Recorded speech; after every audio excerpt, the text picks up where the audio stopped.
International business is all about the connections we make across borders. It's not just about big corporations, it's how we share goods, services, and ideas globally.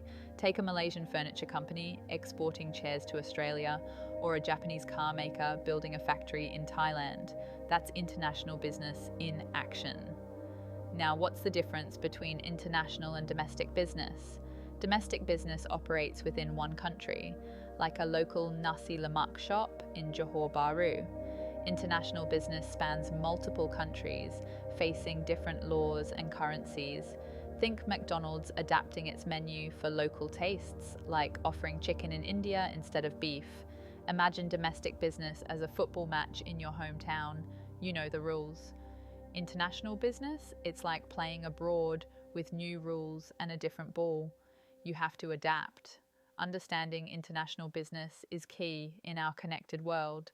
Whether you're a student or an aspiring entrepreneur, this knowledge gives you an edge in today's economy. Join me as we dive deeper into why companies go global and what drives their success.